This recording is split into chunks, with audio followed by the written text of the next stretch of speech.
Boa noite a todos. Foi um grande prazer que eu convidei a doutora Sara, que é a encarregada hoje do serviço de paliativos no servidor, para conversar um pouquinho com a gente sobre o que a gente tem que fazer um pouco nesses pacientes no final de vida. A doutora Sara é formada pela Santa Casa de São Paulo, fez residência em clínica médica, eu acho que na Santa Casa também, né, doutora? Uhum. Doutorado em nefrologia e hoje ele é responsável pelo serviço de cuidados paliativos do IANSP. Doutora, eu estou muito feliz de você ter aceitado o convite. Eu acho super importante o que vocês fazem no servidor e, assim, tenho vocês como meus grandes parceiros. Então, fique à vontade, a casa é sua e a gente só vai aqui se deleitar com a sua aula. Muito obrigada, Narla. A gente tem sido, como eu estava comentando, não sei se todos já estavam, vocês são a terceira equipe que mais pede interconsulta para a gente. Atualmente corresponde a 13% de todas as interconsultas que a gente responde, não é pouco, né? Foram 160 interconsultas esse ano, de um total de 1.255. A gente tem bastante parceria e, em geral, são mulheres jovens, né? Eu até já decorei os CIDs, C53, C56, C50, e com bastante sofrimento. E realmente tem sido uma parceria bem interessante. Muito obrigada por esse momento. Eu fiz uma aula baseada nos pedidos da Nájila, a gente veio trocando ideia do que poderia ajudar vocês e eu vejo o cuidado paliativo como uma especialidade muito ampla e não a paliativista para todo mundo, é, mesmo dentro do hospital. Então, a gente pode ter interconsulta, a gente pode transferir, a gente está com pacientes de vocês, a gente está com a dona Brígida com a gente lá, um caso super delicado nesse momento, mas quanto mais vocês souberem, né, quanto mais a gente sai da nossa casinha e se instrumenta mais recursos a gente vai ter para poder estar do lado dos pacientes e suas famílias e poder fazer diferença na prática. Então, no servidor tem a equipe, né? Vocês pedem para a gente, mas vai ter muito lugar que vocês vão trabalhar que não vai ter um paliativista do lado.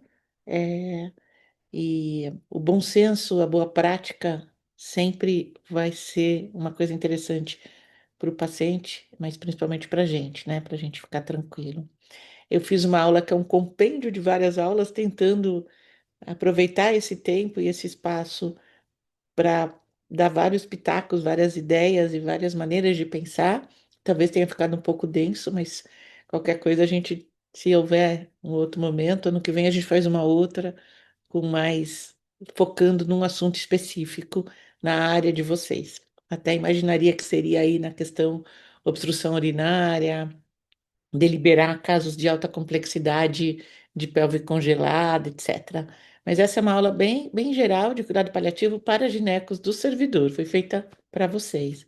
Próximo, por favor.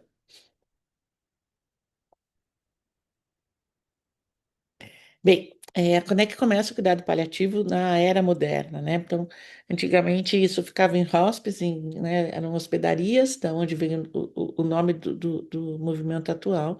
Eram hospedarias onde as pessoas eram acolhidas, onde não tinha uma especificação médica da organização do cuidado dos pacientes em final de vida.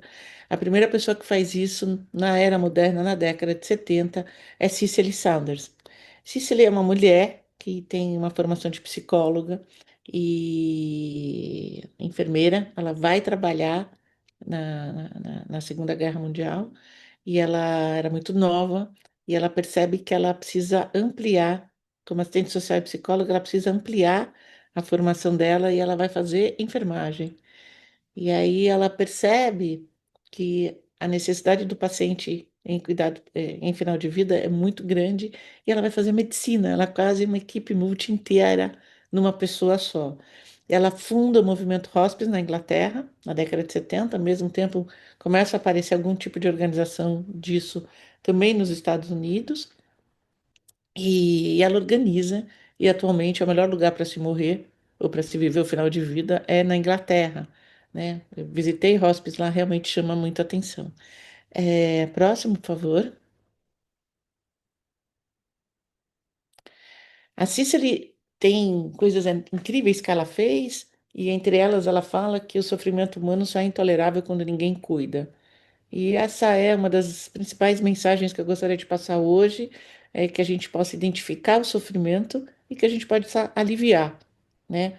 A gente tem recurso, a gente está em São Paulo, mas em qualquer lugar que o paciente estiver, ele tem indicação de ser cuidado, de ser aliviado, e o que determina atualmente é a necessidade dele. Não é um estágio de doença, não é se tem tratamento modificador ou não. Há sofrimento, há que se cuidar. E se não se cuidar, será intolerável. Próximo, por favor, para ir bem na questão conceitual. E é da Cicely também a noção de dor total. A dor total é que, assim, frente a uma doença grave que ameaça a tua vida, em qualquer momento da vida que você tiver, com certeza a pessoa vai ter dor física. Mas não é só isso, né? A pessoa perde o seu trabalho, ela perde as possibilidades de fazer as coisas que ela gosta ou simplesmente viver a vida dela, cuidar das mulheres, as mulheres, particularmente, que são as grandes cuidadoras, né? De cuidar dos seus netos, de cuidar dos seus filhos, de sair para trabalhar. Ela perde a renda dela, ela perde a rede social, né? E tem uma dor espiritual porque o paciente tem percepção do que ele está perdendo. O paciente tem percepção da vida mudando. Pode falar que não, pode ter negação, pode ter estratégias de enfrentamento, pode ter gente que vive isso super bem, falando transparente, mas a angústia e a percepção, e é essa noção que a gente tem. Se a gente não acessar a dor total dessa pessoa, né, que é uma angústia muito grande, tem pacientes que a gente vai conversar, eles não querem olhar na cara da gente, estão agoniados, finge que está dormindo, né?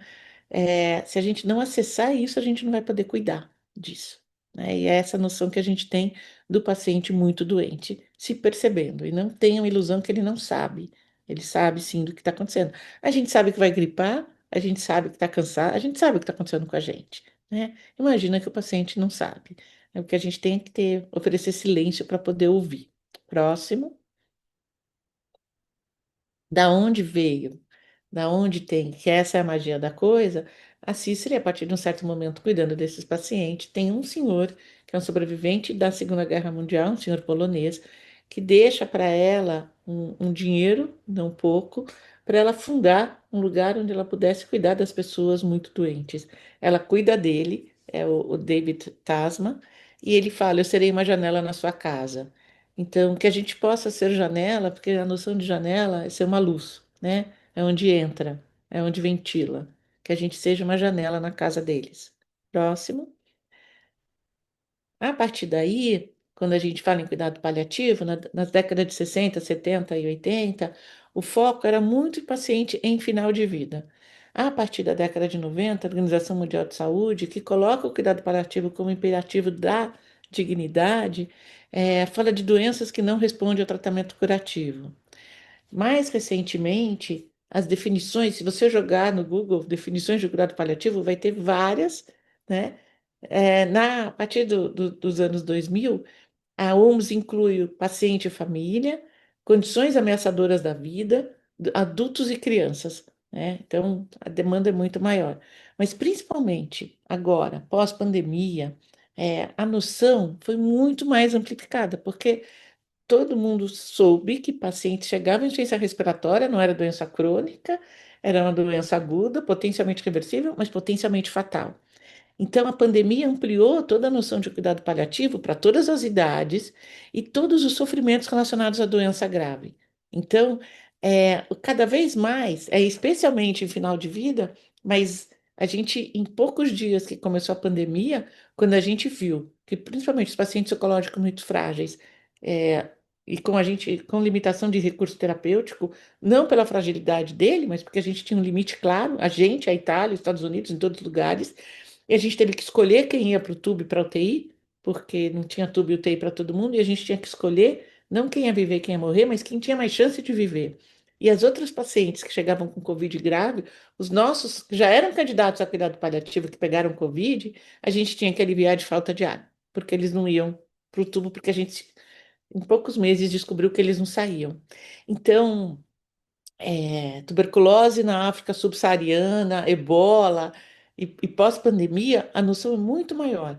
Onde tem sofrimento, eu tenho que aliviar, mesmo que não esteja, né, tão no final da vida como era a conceituação inicial. E isso já é um imperativo ético de dignidade, de inclusão no mundo, e atualmente se fala em cuidado paliativo em catástrofes humanas, né?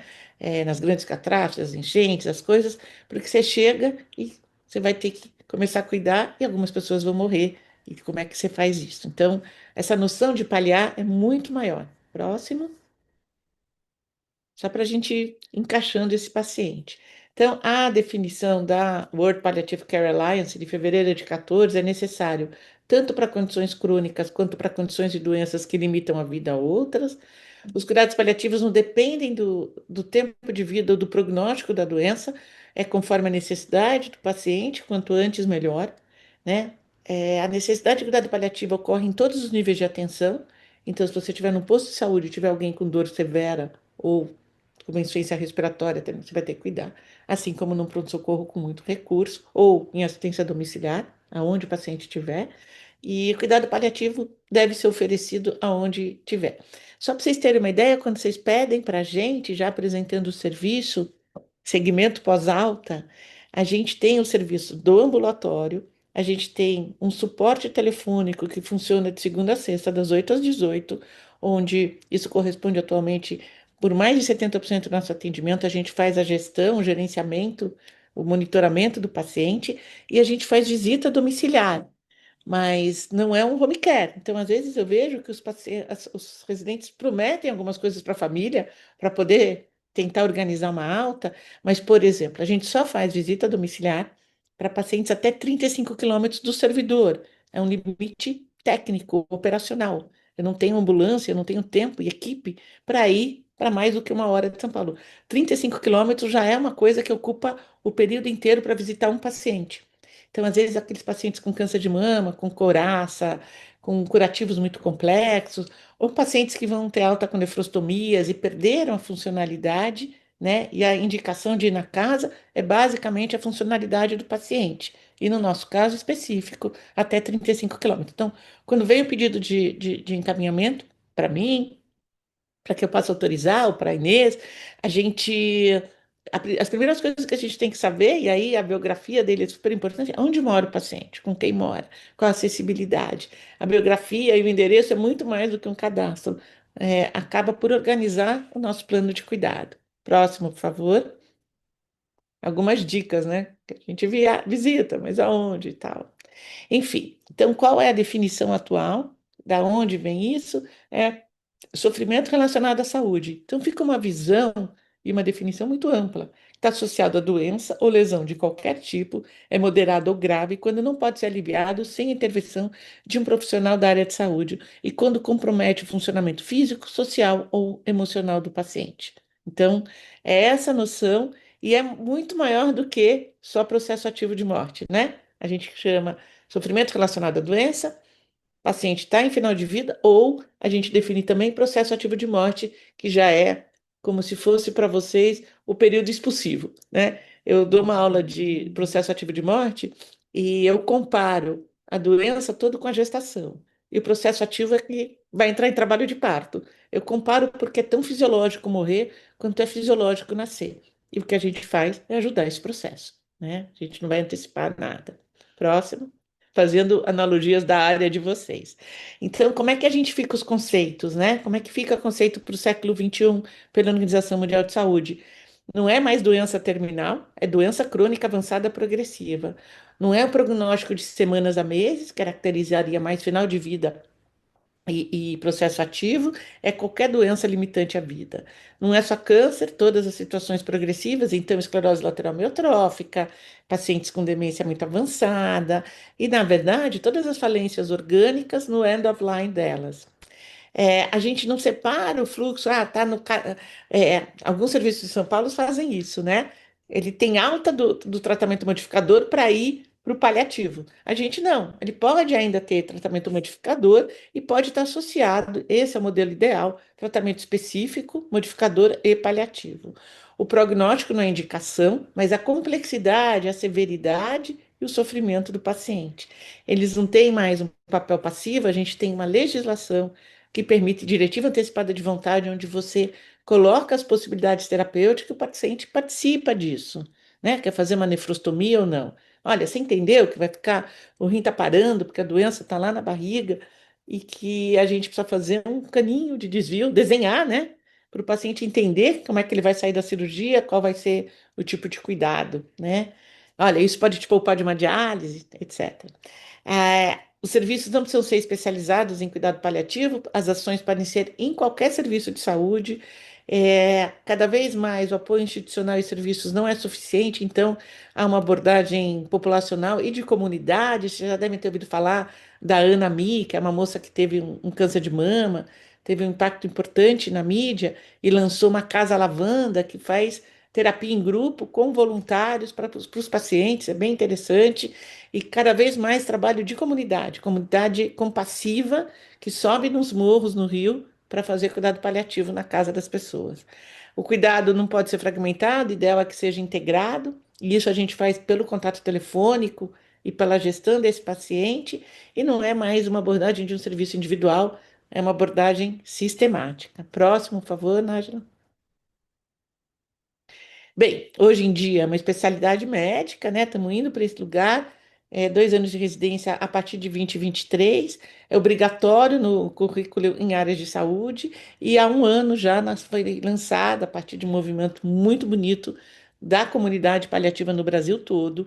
Foi lançada, depois de entrar dentro de discussões, a Política Nacional de Cuidado Paliativo, com equipes que são as matriciais, equipes que são assistenciais, as matriciais treinam.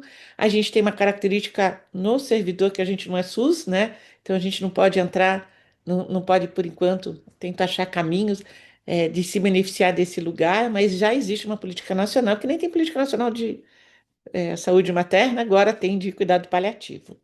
Como é que a gente faz isso? A gente tem que fazer um plano de cuidados que considere o diagnóstico, o estágio da doença, se é fase final de vida ou processo ativo, as possibilidades terapêuticas modificadoras de doença e as falências orgânicas que a gente precisa saber para ajuste medicamentoso. E sempre a gente tem que levar em consideração valores e escolhas do paciente e seus familiares com adequado acolhimento. E aí entra a questão da comunicação. Quem não se comunica se trumbica. É fundamental que a gente explique o que está acontecendo, é fundamental que a gente coloque as opções terapêuticas. É uma questão de dignidade. Se alguma coisa muito importante estivesse acontecendo comigo, eu gostaria muito de saber, né? É a minha vida. A gente tem a obrigação de devolver ao outro a autonomia e é nosso preciosismo o controle de sintomas. Não dá para ficar pegando na mão, fazendo casamento que não houve antes. Se a pessoa estiver com dor, se a pessoa estiver vomitando, se a pessoa estiver com delírio, o controle de sintomas para a gente faz procurativa de sintomas e é fundamental no nosso cuidado. Esse seria um resumo, né? Um plano de cuidados. Não existe, né, o termo paliativo proporcional. Não falem isso, que é cafona. É cafona de um jeito que não existe. Cuidado paliativo é nome de uma especialidade. A gente não faz ginecologia total ou parcial. A gente não faz plástica total ou parcial, né? A gente pode ter um plano de cuidado, a gente pode ter um limite de esforço terapêutico e, se além do limite de esforço terapêutico tiver um plano de cuidados para esse paciente que contemple os valores dele, o controle de sintomas, aí sim ele está em cuidados paliativos. Então, paciente que está na UTI e tem um limite de esforço, olha, não vai reanimar, não vai para diálise porque era uma escolha dele ou porque não cabe no caso, isso é limite de esforço terapêutico. Isso não é paliativo proporcional, não existe esse termo. Não falem isso que é feio, né? É feio, não pode, tá bom? Conceitualmente não existe, tá? Próximo. É, por que que a gente tem que conversar e fazer uma medicina clara, transparente e ética? A gente, em cuidado paliativo, a gente pensa muito no que a gente está fazendo, se é o melhor para o paciente ou não, mas a gente tem que sair desse lugar de achar que a gente sabe o que é melhor para ele, né? Em geral, as pessoas sabem o que é melhor. O que a gente tem é que dar opções. E as opções não vão ser um self-service. Olha o que você quer. né? Quer entubar ou não quer. Quem pergunta para uma família se quer entubar ou não, não sabe o que está fazendo. Não sabe que seu paciente está no final de vida e não tem indicação. Mas a gente pode sim contar para essa pessoa o que está acontecendo para ela, porque o objetivo último da vida moral é tomada de decisões prudentes. E se a pessoa não sabe o que está acontecendo com ela, ela não vai tomar decisões prudentes. Mas se ela sabe e ela teve tempo de elaborar, ela vai ajudar a gente. E é muito menos falar e é muito mais, eu digo para vocês, escutar, oferecer tempo de uma escuta acolhedora. Próximo. Vamos lá, vamos lá. Fiz uma aula bagunçada, cheia de coisas para vocês. Bom, Léo Pessini, falecido, fez uma leitura comparada dos códigos de ética médica, só para vocês não terem medo de falar o que está acontecendo e de acolher, né? E ele reflete sobre o novo Código de Ética Médica que é o vigente. Então, a gente teve até o 88 nove códigos de ética médica. Em 45, da onde vem o ranço? Da onde vem o medo de se comunicar? Em 45, né? Não aparece a palavra morte, falava desfecho fatal. Sugere lançar mão de recursos ao seu alcance para aliviar os que sofrem, mas proíbe a eutanásia. Em 53, falava assim: não abandone o cliente, mesmo em casos crônicos ou incuráveis, porque eu acho que provavelmente numa certa prepotência, né? Eu não sei o que fazer. É aquele cara que a família conta, aí ele não entrou mais no quarto, ele veio, só vinha assistente, né? Começou a ficar constrangido. E aí, em 53, já se falava que o alívio do sofrimento tem hierarquia sobre absoluto respeito pela vida. Em 65 se falava, não apresse a morte. Em 88, veda ao médico realizar experiência em pacientes com afecções incuráveis ou terminais, não lhe impondo sofrimentos adicionais. Então, quantas vezes a gente sabe que aquele tratamento é fútil, que a doença está progredindo em vigência de tratamento, mas tem uma pressão, né? É muito jovem, eu tive um vínculo, a família não quer desistir, aí se atua no corpo de um porque os outros. Então, que a gente saiba o que a gente está fazendo. Em 66, tem um artigo em 88, proíbe o médico de apressar a morte. Mas como é que está o Código de Ética próximo? Vigente, para onde a gente vai agora? A partir de 2006, começa a ter uma resolução do Conselho Federal de Medicina é, que fala que o doente continuará a receber todos os cuidados necessários para aliviar os sintomas que levam ao sofrimento, assegurada assistência integral, conforto físico, psíquico, social e espiritual, inclusive assegurando-lhe o direito de alta hospitalar. Eu sou formada há 36 anos e eu lembro perfeitamente, na minha residência de clínica médica, na Santa Casa, que quando o paciente, a gente sabia que estava sem resposta, frágil, desculpa, negava-se a continuar o tratamento, era alta a pedido e sem direito a suporte nenhum. Era uma coisa de uma violência quando eu paro para pensar o que eu já fiz. Então, parece o cara que eu conheço da barraca da batata na feira. O cara só tem batata para oferecer. Se você não tiver querendo batata, e olha que ele tem vários tipos de batata: é batata doce, é batata roxa, é batatinha, é batata grande. Mas assim, é isso, eu tenho para te oferecer isso. Não, mas não cabe. O paciente não aguenta mais. Ele quer ir para casa no interior dele. Não. E eu lembro que isso a gente fazia e era mandatório, ainda fazia a família assinar, que era alta pedido. E se virava, eu não sei como esses pacientes ficavam em casa depois, né? Quando foi falado isso, em 2006, são quase 20 anos, alguns deputados nossos, não sabendo do que se tratava, bloquearam isso, porque falavam que que os médicos estavam matando os pacientes, né? Estavam tirando o direito dos pacientes de morrer. E aí isso deu uma briga de 4 anos, até que em 2010, uma procuradora chamada Luciana Loureiro reconhece a dignidade da pessoa citada no artigo 1 da Constituição, reconhece o direito à autonomia e o direito a recusar procedimentos. Então, a gente começa a falar de uma coisa onde não é mais, olha, o que eu tenho para oferecer é isso, quer, não quer ter logo. A gente começa a falar assim, olha, eu tenho um tratamento, eu atuei sobre aquele paciente, sobre aquela doença, e chega uma hora que aquilo lá não está dando mais resposta. Todos nós nascemos e todos nós, a gente pode agoniar, mas o ciclo da vida faz parte, né? E é uma verdade que está, a verdade é um elefante no meio da sala, e não se podia falar disso. E aí, na evolução, vamos para frente, depois de 2006, em 2009. finalmente, né, é, no Código de Ética atual, fala que o médico não abandonar o paciente por ser portador de moléstia crônica ou incurável e continuar a assisti-lo. E eu odeio quando tem nesse texto, ainda que para cuidados paliativos. Não, para cuidados paliativos, né? Ainda não, né? Ainda tinha um ranço. Nos casos de doença incurável e terminal, o médico deve oferecer todos os cuidados paliativos disponíveis, sem empreender ações diagnósticas ou terapêuticas inúteis e obstinadas, né? Levando sempre em consideração a vontade expressa do paciente ou, na sua impossibilidade, do seu representante legal. Mas isso você só constrói a partir de uma relação clara, transparente e progressiva. A gente pode agoniar porque eu só tenho batata para oferecer na minha barraca. Mas chega uma hora que aquele cara não quer mais batata. A gente vai ter que encaminhar para a barraca das frutas, ou do peixe, o que for, né? Mas a gente tem que saber claramente, explicitamente, o limite que não é da medicina e não é da especialidade de vocês, é da vida, né? Infelizmente, as pessoas ficam doentes e vão morrer. E a gente tem que ter essa transparência. Próximo. Aí tem, além do Código de Ética, tem uma resolução de 2012, olha como a coisa vem vindo lá de 2006, né? Que considera a autonomia do paciente no contexto da relação médico-paciente e sua interface com as diretivas antecipadas de vontade. Então, novos recursos tecnológicos permitem a adoção de medidas desproporcionais que prolongam o sofrimento do paciente em estado terminal, sem trazer benefícios. E essas medidas podem ter sido antecipadamente rejeitadas pelo mesmo. Mas ele só vai rejeitar, e só vai pedir para ir para casa ou para fazer o que for, se souber o que está acontecendo, né?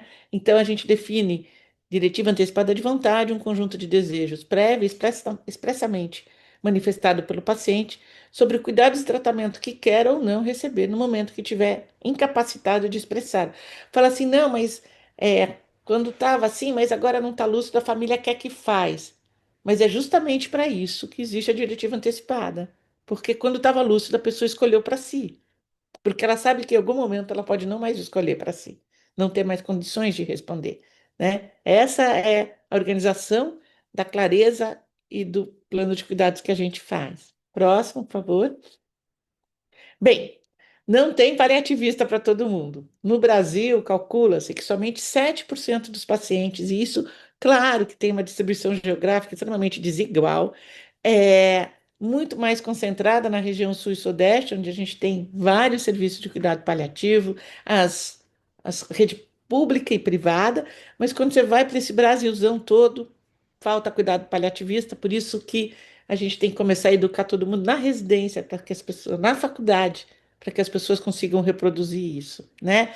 Então, 30% dos pacientes, a maioria é câncer, mas a gente tem demência, AIDS, doença cerebrovascular, enfermidade pulmonar e outras falências orgânicas, né? Insuficiência renal, insuficiência cardíaca, etc. Próximo. Como não tem para todo mundo, a gente divide o conhecimento, a gente quer que todo mundo possa cuidar, como todo mundo pode cuidar de uma hipertensão, não vai ter hipertensólogo para todo mundo, né? E aí a gente quer que vocês tenham também a capacidade de detectar, não só pela doença avançada oncológica, mas há outras sutilezas na prática clínica. Então, tem o SPICT é um instrumento do inglês, né, do NHS, traduzido e validado para o Brasil. A gente tem ele, quando é dia, sábado foi dia mundial de cuidado paliativo, a gente tem classificado, a gente distribui pelo hospital e tal. É um guia que é indicadores de pacientes. Então, olha só como a dica vem. Então, indicadores gerais de piora da saúde: internações hospitalares não programadas, capacidade funcional ruim ou declínio com limitada reversibilidade. A pessoa começa a ficar na cama, na cadeira, mais de 50% do tempo. Dependente de outros para cuidados pessoais, devido a problemas físicos ou saúde mental. Então, é aquela filha que parou de trabalhar e deu graças a Deus porque ela está podendo ficar com a mãe, é uma estrutura social que já você percebe que alguém já mudou de casa, trouxe do interior, você vê que a pessoa não está mais com autonomia. Perda de peso significativa nos últimos 3, 6 meses ou baixo índice de massa corporal. Detalhe, os trabalhos mostram que, particularmente mulheres com câncer de mama, elas demoram para perder peso. E câncer de endométrio, que tem como fator de risco a obesidade, a gente está com a dona Brígida internada, ela não parece uma pessoa caquética como alguém com câncer de pâncreas, ou câncer de esôfago, ou cabeça e pescoço, que o leigo vê que está em final de vida pela caquexia intensa. Mama e útero, elas ficam sarcopênicas, mas elas ainda têm um shape, né, preservado. Isso engana, né? Sintomas persistentes, apesar do tratamento otimizado nas situações de base, e a pessoa ou a família solicita cuidados paliativos, interrupção ou limitação do tratamento ou foco no qualidade de vida. Pode ser a própria família que procura a gente. Próximo. Esses são indicadores gerais. E aí a gente tem indicador de cada doença. Então, em câncer, a gente vê capacidade funcional prejudicada, né? Ou limitação clínica para fazer tratamento modificador. E aí você pode revisar, né? O cuidado e planejar o cuidado. Então, quando você tem isso claro, perda de peso, internações, não estou conseguindo tratar, vai ficando muito evidente. Mas, particularmente em vocês, nos pacientes com doença pélvica, quando começa a entrar insuficiência renal, quando faz obstrução intestinal, então ele vai entrando, além da progressão da doença oncológica, vai ganhando uma outra falência orgânica. Próximo. E o que mais é indicador, né? É a perda de funcionalidade, né? A gente usa todo dia o que gere a nossa prática, o nosso pensar, cabe tratamento ou não, vamos pedir alguma coisa diferente aqui, vai para diálise, não vai? É a funcionalidade. O PPS, também traduzido para o português e validado no nosso país, avalia 5 questões: deambulação, atividade e evidência da doença, capacidade de autocuidado, ingesta e nível de consciência. O normal da evolução da doença para final de vida vai perdendo deambulação, vai ficando acamado. Nosso paciente chegou PPS 40, usa oxigênio, já vai para assistência domiciliar. O 30 é totalmente acamado. Em geral, tem uma correlação com o ECOG, com Karnofsky, e que PPS 30 para baixo, em geral, não cabe mais tratamento modificador. Porque o 30 para baixo é o cara, a pessoa que não incapaz de qualquer atividade, tem doença extensa, tem dependência do autocuidado, a ingesta já está diminuindo, mas se vocês olharem ao longo da doença, a síndrome anorexia caquexia vai perdendo apetite, que é um grande sofrimento para a família, mais do que para o paciente não tem fome, e em geral também começa a ficar com períodos de confusão, sonolência, um delírio hipo. Se você traçar, né, nesse gráfico, da esquerda para a direita, uma seta na diagonal, é esse o processo. E eu brinco na enfermaria, eu falo, o paciente lê o PPS, né? Ele vai contando para a gente que vai perdendo a funcionalidade, que não cabe mais tratamento modificador. Próximo. A queda do PPS não é igual nas doenças. Então, quando a gente olha no primeira linha, linha preta, no gráfico, o paciente oncológico, particularmente o paciente oncológico jovem, ele vem com uma funcionalidade muito boa, mas quando começa a cair, despenca, despenca. Quando entra, mulher tá indo lá, sai. Quando faz infiltração visceral em fígado, 2, 3 semanas morre. E isso é assustador para a família e para vocês também, né? Paciente com falência orgânica, que é a linha do meio em vermelho, a cada exacerbação tem uma piora de funcionalidade quando volta para um patamar inferior, não mantém mais. É a família que fala assim: poxa, é o doente pulmonar que entrou com uma exacerbação que andava e sai com andador, interna por uma infecção urinária e sai, né, sem perder massa muscular, perdeu a marcha, enfim, e aí vai. E na linha azul clarinha embaixo, é o paciente que tem falência cognitiva, que é demência, sequelado de AVC, que pode ficar muito tempo numa funcionalidade muito baixa. Então, a curva de piora de funcionalidade não é igual conforme a doença. Agora, imagina que se a pessoa tem uma doença oncológica e mais uma demência, as coisas se somam, né? A velocidade, e às vezes você não sabe quem está ganhando, mas vai junto, né?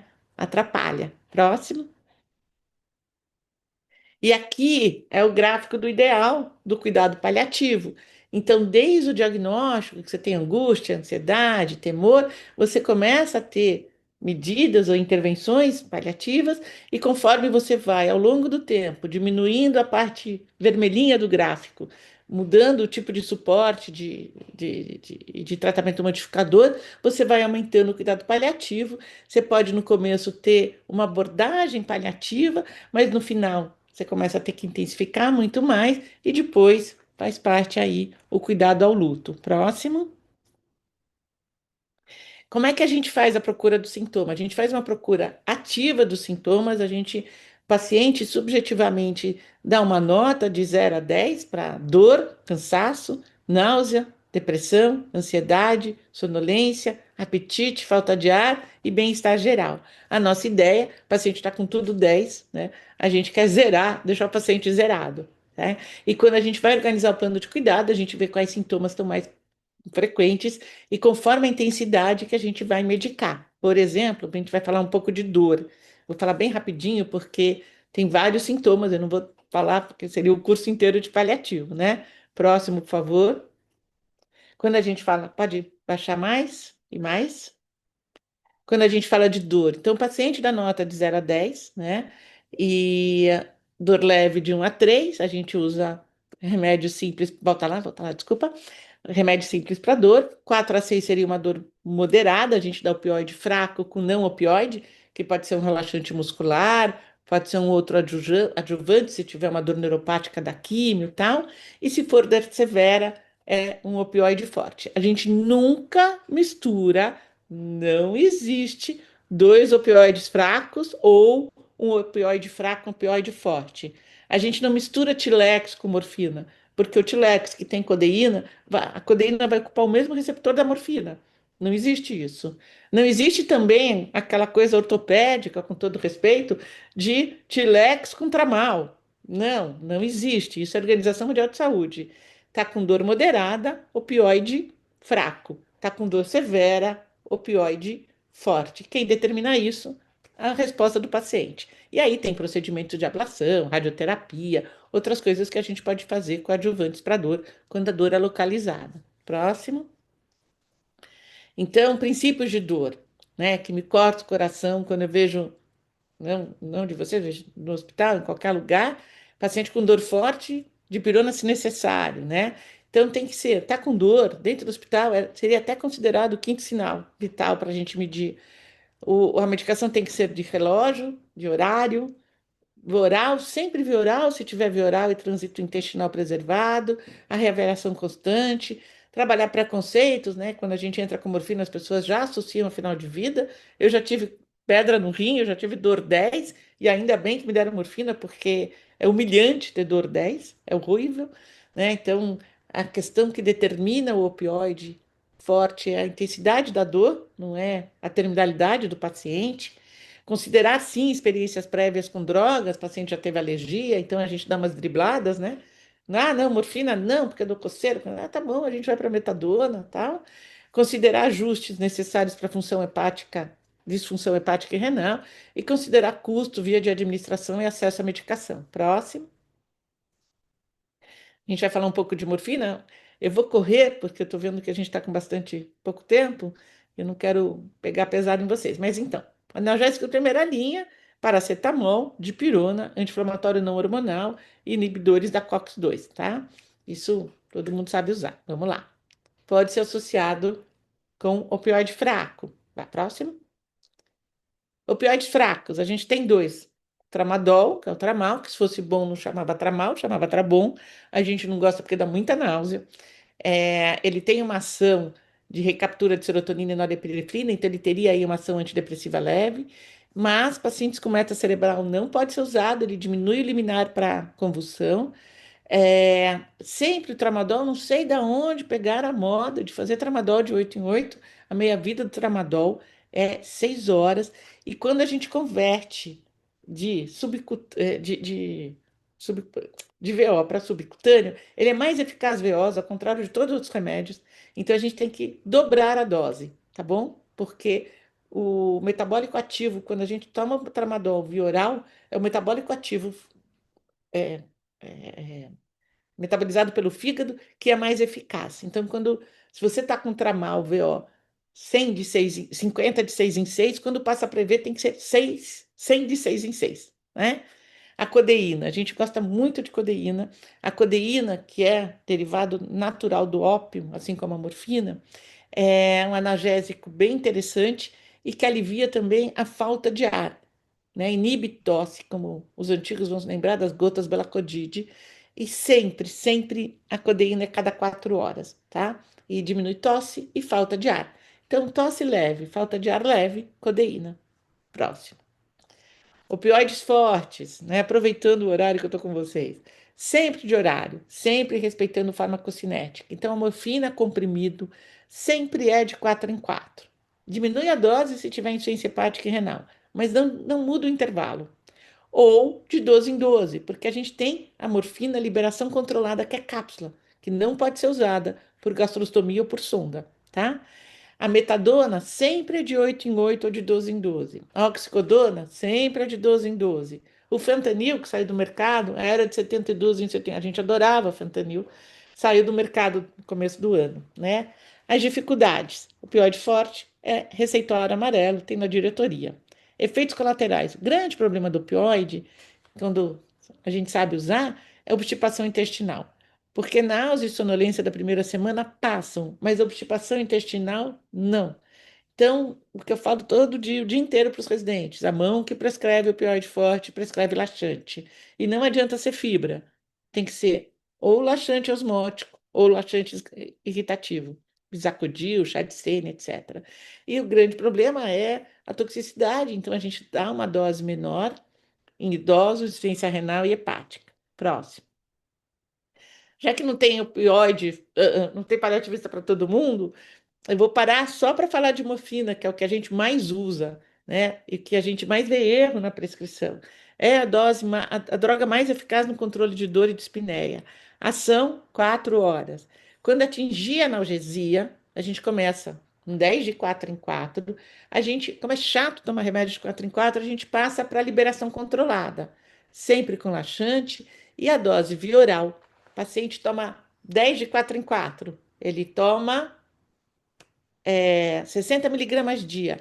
Quando passar de VO para parenteral, sempre é um terço. Lembra que eu mandei rezar o terço, para não ter erro, né? A gente usa predominantemente a via subcutânea, mas pode fazer EV. Então, aquela conta, 10 de 4 em 4 dá 60, dá 20 em 24 horas. Não é por acaso que a gente tem ampola de 10 e ampola de 2 para fazer o resgate com 10% da dose, com 2 miligramas, tá bom? Então, lembrando, a morfina simples, que é cápsula, que pode ir por sonda ou gastro, é de 10 e 30. E qual o problema no mercado? E qual o problema na nossa prescrição? Que todo mundo erra depois de responder interconsulta. Existe a morfina LC, que é liberação controlada de 30. Então, a gente quer deixar, quando equilibrou a dose analgésica, 60 miligramas dia, passa para o LC 30 de 12 em 12. E aí a pessoa prescreve, porque no nosso sistema do MV, não aparece cápsulas grânulos, o de 30. Você tem que correr a barra lateral, ela está escondida lá embaixo. E aí a pessoa prescreve o de 30 e acha que é a mesma coisa. Não é, tá? E o LC tem 30, 60 e 100. E a morfina tem ampolas de 2 e ampolas de 10. Próximo. A metadona, que é um remédio que a gente gosta muito de usar, não falta no servidor, em outros lugares faltam. O nome comercial é Mitedon. Ele é 5 a 10 vezes mais potente que a morfina. Tem uma ação interessante em dor neuropática, mas tem uma vida muito longa, então a gente demora dias para ir ajustando, né? Na insuficiência renal, quando pegar esses pacientes com pelve congelada e não tiver falta de ar, é o opioide de escolha, tá? Então a gente prefere a metadona. E sempre, assim como a morfina, de VO para parenteral era um terço, lembra, metadona é metade, metade de VO. Então, o paciente está tomando 10 miligramas VO de 8 em 8. Quando internar, a gente vai fazer 5 miligramas, que é meia ampola. E quando a gente começa com dose pequena, 1 miligrama de 8 em 8. E não raro, eu vejo nos andares que fazem 1 ml, só que 1 ml é 10 miligramas. Então, uma das coisas que a gente mais vê pelo hospital a intoxicação de metadona, porque tem que ensinar a enfermagem que a ampola é 10 miligramas 1 ml, tem que fazer 0,1 ml. Pegar a seringa de insulina e fazer 10 unidades. O povo não sabe. Outro dia eu fui com um residente, semana passada, cuidar de uma senhora que estava morrendo lá na enfermaria de vocês. Eu levei a ampola, catei a enfermagem e ensinei, peguei a seringa de insulina, mostrei, mas eu falei, próximo plantão eu não vou estar aqui, eu não sei quanto ela ganhou de metadona na dose seguinte, tá? É 0,1 ml para fazer 1 miligrama de metadona injetável. Próximo é falar um pouco de comunicação, que é uma coisa que a Nádia pediu por causa do grande sofrimento da gente. É impossível não se comunicar, né? A fala, o jeito, o tempo que a gente fica à beira-leito, a maneira que a gente foge daquele caso, tudo tem valor de mensagem. É a mesma história de WhatsApp, né? Leu, mas não respondeu, ficou azulzinho, né? Então, aguardar uma biópsia, aguardar um retorno, entender qual a programação terapêutica, é, os silêncios também falam. Então, que a gente possa ter uma relação verdadeira, acolhedora e que o outro entenda o que está acontecendo com ele, né? Não é falha nossa. A progressão das doenças, ninguém errou, né? As coisas ruins acontecem, a gente cuida. Próximo, vamos lá. Comunicar vem de uma origem latina, da mesma palavra de comunes, de comunismo, né? De comunidade. Quer dizer dividir. E o que a gente vai dividir quando a gente vai comunicar? A informação que a gente tem. Então, todos vocês, os residentes, começaram esse ano.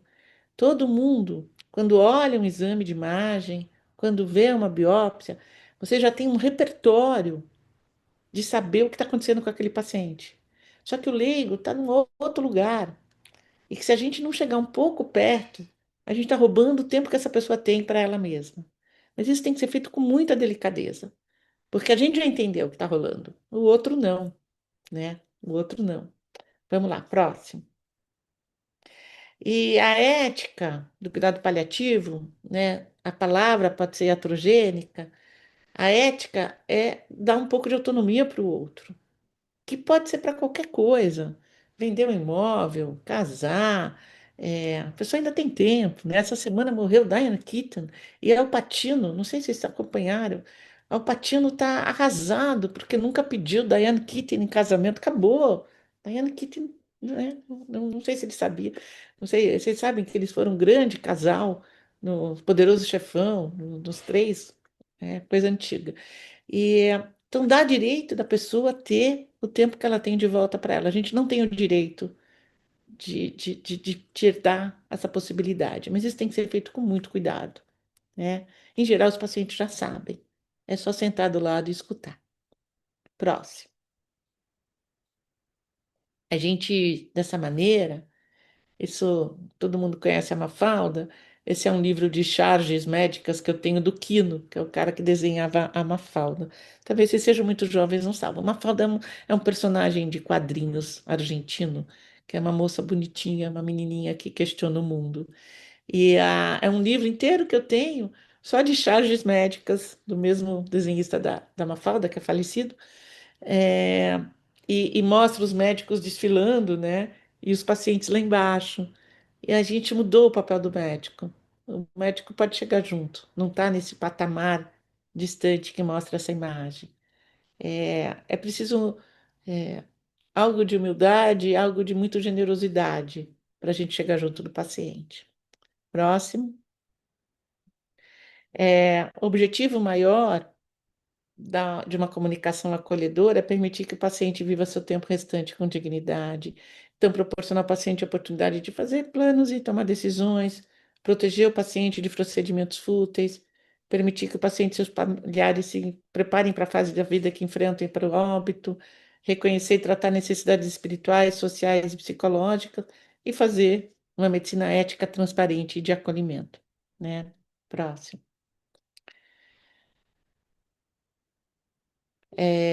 Quando há, e isso não é raro, é um diagnóstico em cuidado paliativo, um bloqueio que a família não permite que você conte para aquela pessoa tudo que ela tem. Em geral, é considerado um ato de caridade, ele não vai aguentar, ela sempre teve medo desse diagnóstico, ela vai desistir, ela vai ficar brava com a gente, etc. Em geral, tem trabalhos de comunicação em câncer de mama, eu já estudei bastante comunicação, é que tem aula só de comunicação, que as mulheres no começo da doença querem saber mais, e que ao longo da doença, percebam isso, eu já percebi, elas vão querendo saber menos, elas terceirizam, fala com a minha filha, né? Não quero tal. Então, a gente tem que ter a sutileza de entender o que a pessoa sabe, o que ela quer saber. Mas, em geral, o cerco do silêncio é causado pelos familiares que estão com uma enorme dificuldade em lidar com aquilo e acham que é o paciente que não vai dar conta de lidar com aquilo, né? É considerado um ato de caridade, mas tem um custo emocional enorme para toda a família, coloca a gente, desculpa, totalmente acuado, né? E isola o paciente quando ele precisa, né? Meu pai faleceu, em 21 e a gente tinha uma coisa que ele não aguentava falar explicitamente do que estava acontecendo comigo, que sou paliativista. Porque quando a gente começava a falar, eu aguentava ouvir, mas eu chorava, porque era meu pai, né? Então ele era muito querido, muito especial, e me cuidava muito bem. Então ele falava uma coisa e mudava de assunto. Então eu estava com ele no carro e falava assim: esse carro fica para você. Você viu não sei o que lá? E mudava de assunto, né? E aí, em relação, ele tinha um comércio, tinha um carro de entrega lá. Falei: aquele carro lá fica para o Ed, senão ele não vai ter como trabalhar. Tua mãe vai chiar. E mudava de assunto, né? Porque quando a gente começava a falar, e a gente se falava pelo olhar. Então a comunicação nem sempre é verbal, explícita, né? Eu chegava na casa dele e falava: pai, e aí? Eu posso te ajudar? Ele falava: não, você chegou. Eu falei: como é que você está? Ele falava, e mudava de assunto. Ele não estava legal, né? Era uma doença, um câncer de próstata metastático, várias linhas de tratamento, tal. Então, não é sempre vamos conversar, a senhora sabe que a senhora está morrendo. Isso é de uma violência brutal, né? Mas olha, não dá mais para fazer químio. Olha, a doença da senhora está no fígado, a gente não vai mais conseguir fazer o tratamento. Ou, às vezes, eu chego e falo: o que que você já percebeu da doença? Né?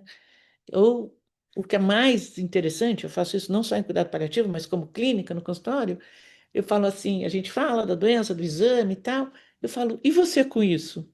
Como é que você está com isso? E a pessoa fala. Eu não preciso induzir, é só perguntar. O que que você percebeu? Como é que você está?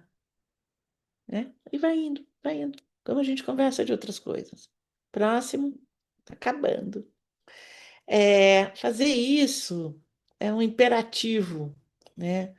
É um trabalho bonito, aliviador, de fazer cuidado paliativo. É um imperativo hoje em dia em qualidade de saúde, né? Próximo. A gente. A questão. Nem tudo é depressão também. A vida pode doer. Ela é plena, né? Viver é muito maravilhoso.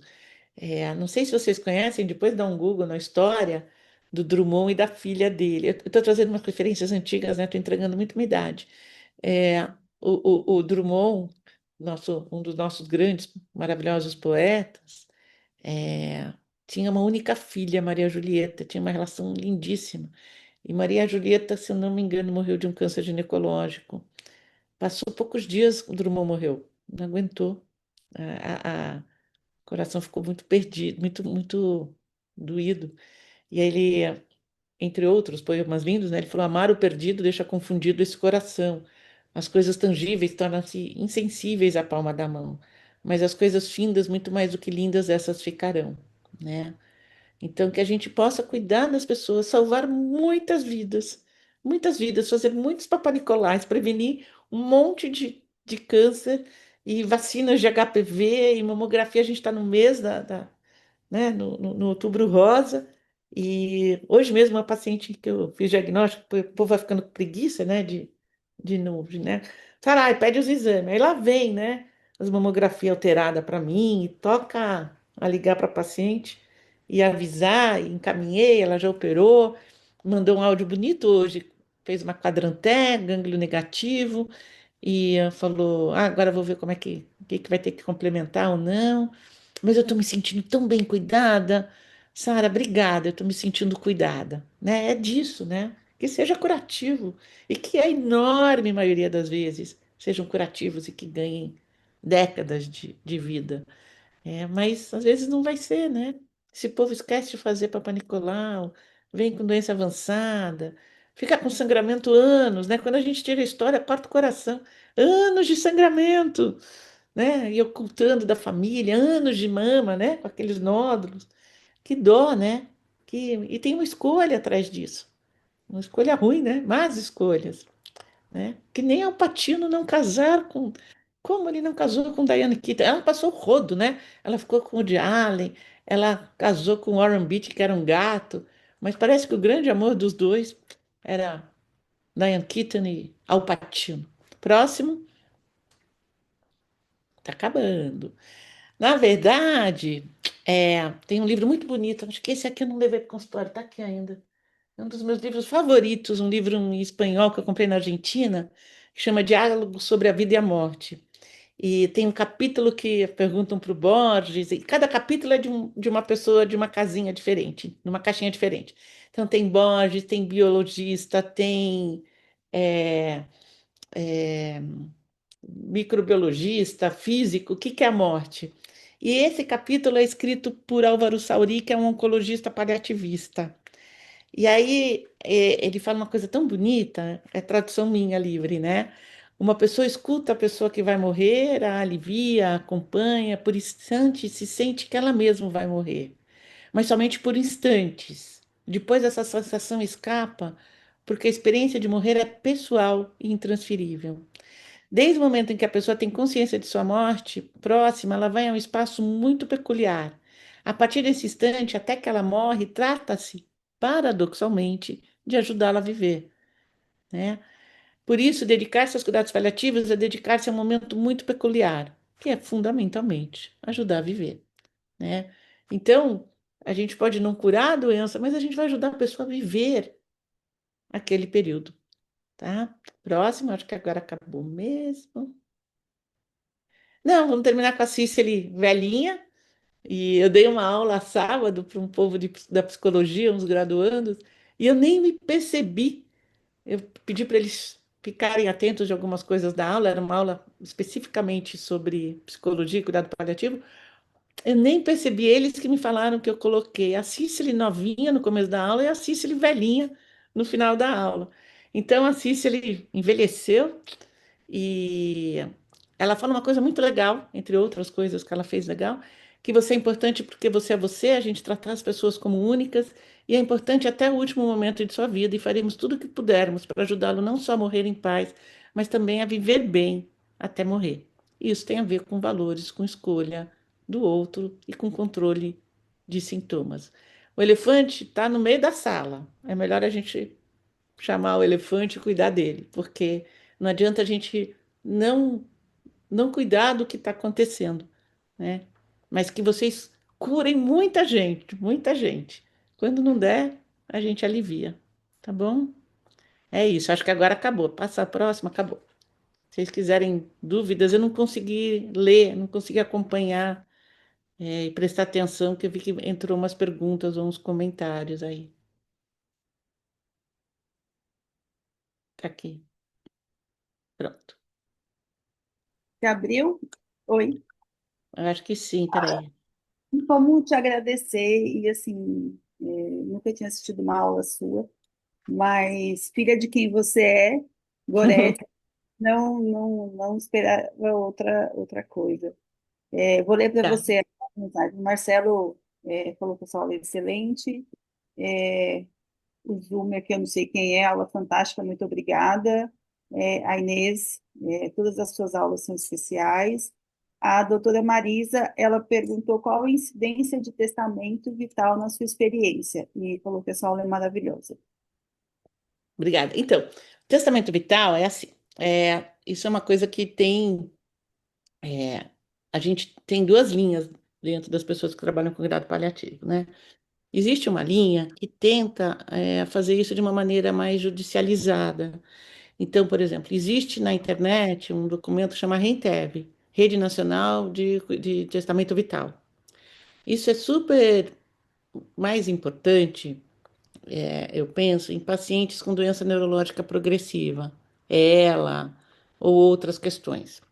A gente já teve vários pacientes que, inclusive, a gente teve um paciente muito interessante, que era um advogado, que tinha 3 filhas e uma esposa e tinha muita certeza que elas não iam respeitar a vontade dele. Ele não queria fazer traco, ele não queria para ventilação, para suporte ventilatório, ele não queria via alternativa de alimentação. E ele, como advogado, fez um documento e pediu para quem fosse o representante legal dele fosse o irmão que iria respeitá-lo nas suas decisões. Então, em doença neurológica, que a gente não tem perna atualmente no servidor, eu sonho em ter um serviço que a gente tivesse um paralelo com é, as doenças neurológicas progressivas. Em geral, com a sociedade mais participativa e defendendo mais autonomia, eu tenho alguns pacientes no consultório que, antes mesmo de terem o diagnóstico de uma doença ameaçadora, me, me falam. E eles aproveitam, é muito legal, porque aproveitam alguma situação que estão vivendo para me passar a dica do que querem. Então, tem uma senhora que falou, a irmã bem mais velha, estava na UTI, ficou meses entubada, falou: Sara, você não vai fazer isso comigo. Se eu estiver numa situação assim, assim, assado, eu não quero tal coisa. Eu tenho pacientes que me trazem um documento escrito, pacientes que não têm filhos. Eu tenho alguns que eu tenho, e então eles vão em cartório e eles falam. E eu tenho uma ótima. Eu tinha uma senhora DPOC gravíssima. Ela não tinha ninguém próximo. Ela era filha única, o falecido marido era filho único, eles não tinham sobrinhos, não tinham nada. E o que ela fez, ela falava assim: eu quero, se eu não tiver lúcida, que seja feita unha toda semana, que tinja a raiz do meu cabelo, eu não quero ir para UTI. Então não era só o que ela não queria em relação a tubo. E quando ela entrou em final de vida, eu tinha esse documento, né? Tinha, na verdade, ela tinha muito dinheiro e ela era seguida, ela era cuidada por uma mini empresa de um monte de funcionário que tinha um conflito de interesse muito grande. E ter um documento dela, né, me ajudou muito. Quem é que ajudou a gerenciar as escolhas do final de vida dessa senhora? Eu cuidei uns 7, 8 anos, ela usuária de oxigênio domiciliar. Foi a fisioterapeuta, foi a fisio que me chamou para o caso para que a gente pudesse administrar. E eu lembro que na hora que começou a ter diretiva antecipada, isso é bem antigo, e eu me procuraram, o Jornal Nacional, não sei o que, ela foi o auge, foi os 15 minutos de fama dela, porque ela deu entrevista sobre a diretiva dela, eu tenho até hoje guardada a minha cópia, e ela deu entrevista na Globo, entrevista na Record, porque ela tinha escolhido. Então, pessoas que não têm parentes próximos, idosos, mas tal. Só que a gente, vou ser muito sincera, quando você faz isso para o cartório, quando você judicializa, você encarece, burocratiza. Então, quando vocês têm uma paciente que quer fazer um parto normal, ela precisa ensinar que é normal? Ou quando você chega na situação gritante e fala assim, putz, olha, não vai dar, é cesárea, é uma indicação médica. Então, quando eu falei na aula, aquele momento que a pessoa é, que pergunta se vai entubar ou não, se vai proteger ou não, não sabe o que está acontecendo, não sabe que a pessoa está no final de vida e que não cabe entubar, não cabe reanimar. E a gente vai aliviar, né? Então, é muito importante que vocês se empoderem do que vocês sabem que está acontecendo, né? E não guardem isso para você. Então, a gente no servidor, eu nunca fiz ninguém assinar nada. Há pouco tempo eu tive um senhor de 97 anos que faleceu em casa e a família pediu para eu tirar uma sonda. E o médico do home care, doido comigo, brigou. E tudo que eu tinha que fazer, ele mandava assinar, e fez a família assinar, que não queria, não sei o quê, que ia morrer em casa, de uma violência que não precisava. Eu fiz uma reunião familiar, era sempre a escolha dele, eu cuidava dele há muitos anos. Ele teve um TCE, ficou afundado, e aí foi para uma sonda na emergência de alimentação, é o que ele não queria. E eu não precisava de documento, eu tenho uma parceria enorme com a senhora de 97 anos, que pediu a vida inteira para ser deixado em paz, né? E tá tudo certo. Então, provavelmente, algumas empresas, em alguns lugares, eles pedem para as pessoas e para as famílias assinarem. Só que quando no servidor a gente está muito protegido por uma relação de confiança pela instituição. Aí fora, nunca tive problema. Eu nunca tive problema. As pessoas têm problemas quando não tem uma comunicação clara, quando a família não, quando não está bem documentado em prontuário. Agora, tem situações, eu acho, avulsos e doença neurológica, que é interessante ter um documento para que a pessoa consiga fazer valer a sua vontade. Que pode ser, isso é a linha da gente no cuidado paliativo, um documento de própria mão. Isso é absolutamente, assim como doação de órgão, né? Você pode ser um documento de própria mão. Eu registro no consultório, no prontuário, quando o paciente fala. Mas, em geral, doença oncológica avançada, bom vínculo médico-paciente, já está registrado, né? Quem quer Doutora, perguntar? a Camila, ela é nossa residente, ela perguntou, doutora, eu queria saber se alguma abordagem específica, algo que se fala, algo a se falar ou evitar. Quando na conversa com a família há recusa por parte deles na indicação de decidir pelos cuidados paliativos. Olha, isso não é raro de acontecer, né? Tem paciente que se nega de vir na nossa enfermaria, tem família que entra na intransigência terapêutica. A rigor, eu não quero quem não me quer, né? Então, eu lamento muito. É, Em geral, tem culpa no meio, né? Ou não teve. É culpa, né? Ou porque não fez diagnóstico e tal. Em geral, eu ofereço conversas repetidas, né? A gente estava com uma paciente essa semana, veio ontem para a nossa enfermaria, estava no servidor já um tempão, uma senhora com câncer gástrico, metastática para o fígado, e teve um AVC e teve um segundo AVC.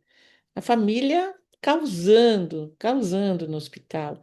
Eu fui lá todos os dias, durante 2 semanas, vieram tão gratos de estar com a gente e tal, entenderam. Mas é um processo de comunicação, né? E eu lamento, cara, às vezes escapa, né?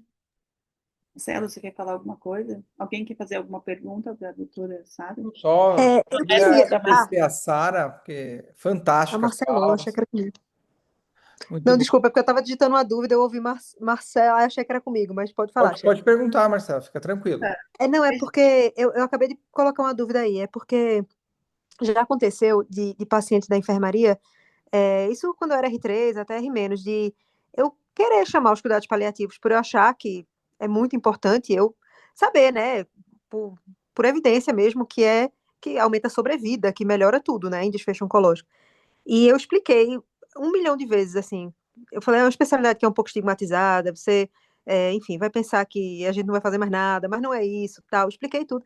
E a filha pesquisou no Google o que eram cuidados paliativos e no outro dia chegou berrando comigo, dizendo, ah, vocês vão desistir da minha mãe e tal. Queria saber a sugestão da doutora Sara da gente desestigmatizar isso e deixar bem claro que acionamento do cuidados paliativos muitas vezes é uma medida de prolongamento de vida Sim. ou até né, que realmente é o melhor para eles e que não quer dizer que não há tratamento modificador de doença. Como é que a gente faz para explicar para a paciente que a gente vai incluir vocês desde o início, desde o diagnóstico? Né? Então, eu acho que a gente tem que caminhar para a comunicação e educação da população como um todo, né? É relativamente novo. Se você pensar, começou na década de 70 na Inglaterra, os serviços de cuidado paliativo começaram a pipocar no Brasil, tem 25 anos, final dos anos 90. E a gente às vezes precisa de um papa que fala que não vai ganhar sonda, é, uma Preta Gil, né, para as pessoas entenderem, lembrarem que as pessoas morrem de doença, mesmo quando vai para os Estados Unidos e tal. Acho que é uma questão de comunicação. Primeiro, tem muita, eu vejo isso, no servidor ainda tem gente que fica muito brava, tal. Eu acho que é uma educação. Então você pode falar, olha, eu vou continuar seguindo tua mãe, mas ela vai ter o melhor suporte para dor, melhor suporte porque a negação e a irritabilidade é desajuste de comportamento, né? E é muita sacanagem alguém estar doente e ainda tem que ser privado de um controle de sintomas porque a filha não entendeu o que está acontecendo.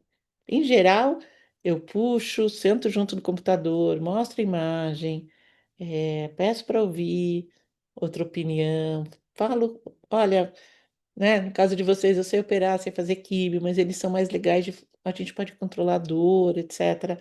Alguns escapam, mesmo em séries fora do Brasil, mas chega uma hora com muito sofrimento, eles dão graças a Deus, viu, que a gente chegou, né?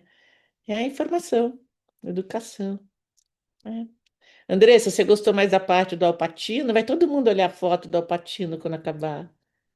Al Pacino está com 85 anos, gente. Por isso que vocês Lembrava gostaram que dela. já, Hã? eu já olhei já. Tá cheio de informação da Diane Keaton e deles. Eu não sabia que eles tinham tido um rolo. Eu sabia dela com o de Allen, né? Fala aí, Márcio, você ia falar.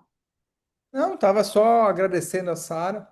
E essa questão de o paciente entender que os cuidados paliativos não é a terminalidade, né? Muitas vezes você está encaminhando o paciente para os cuidados paliativos numa fase em que a doença, teoricamente, é um estágio avançado, 4, mas que ela não está terminal e é mais para vocês poderem dar assistência e melhorar a qualidade de vida, né? Auxiliar até mesmo nós no cuidado, né?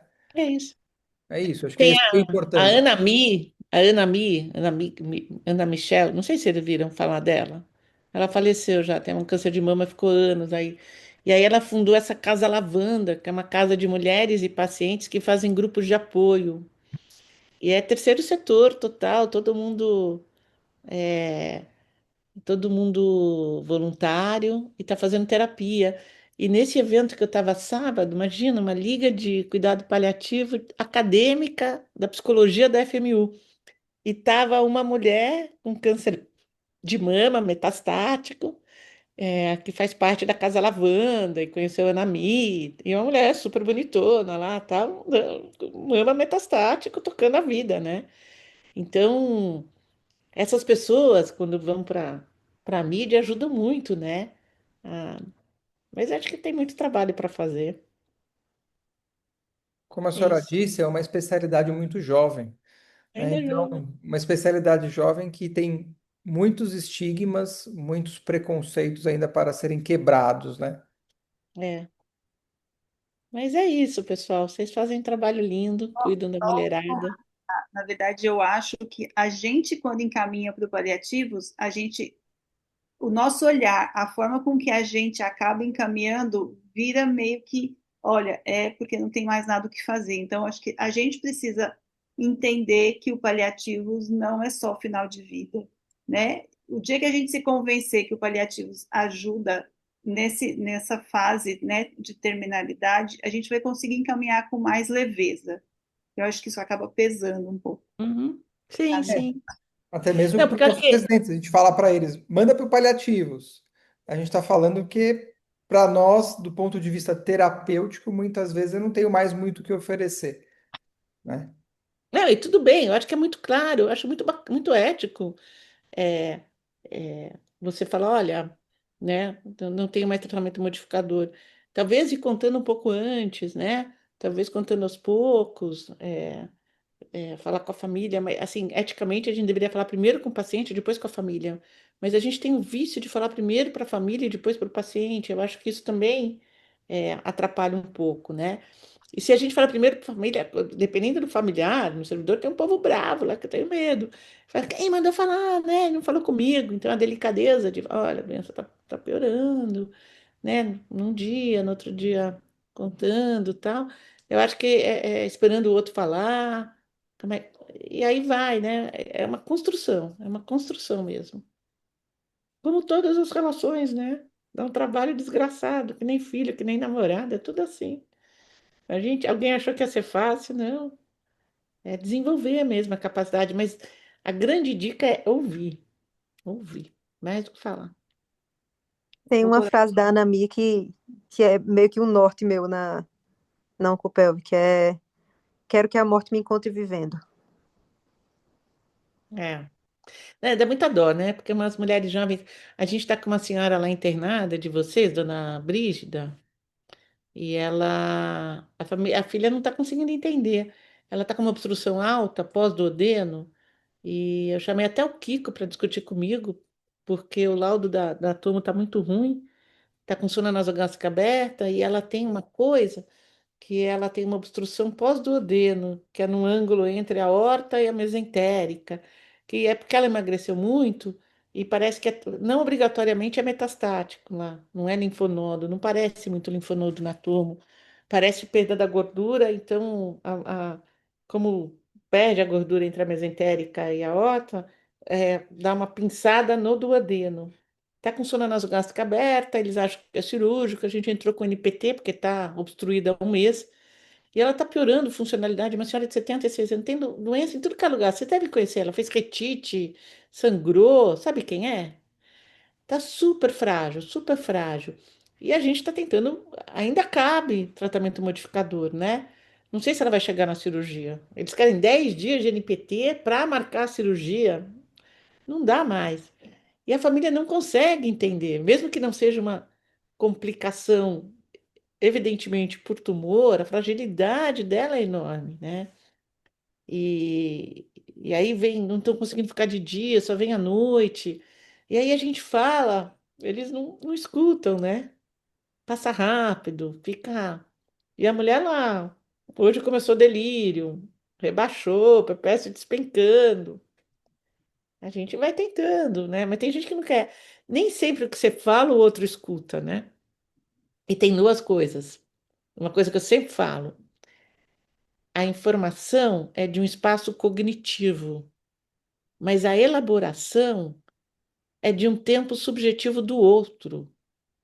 Então, mesmo que eu fale com calma, olha, a doença progrediu, não está respondendo, é, o tempo dele elaborar, seja o paciente, seja a família, não é naquele espaço da informação, é num tempo do outro. E é subjetivo, não é meu, né? É delicado isso. Sara, acho que mais uma vez muito obrigado aí pela sua disponibilidade. Acho que a Nájila, acho que não tem mais nenhuma pergunta aqui no chat. Nájila, você quer encerrar? Quero. Obrigada, Sara. E você Uma vai ser honra.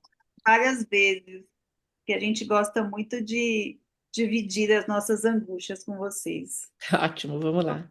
Obrigada mesmo, de coração. Acho que Tá, todo mundo está muito feliz com a sua exposição. tá bom. Boa noite, pessoal. Tchau, Descanso para tchau. todo mundo. Obrigada pelo convite, é uma honra. Tamo junto aí. Beijo.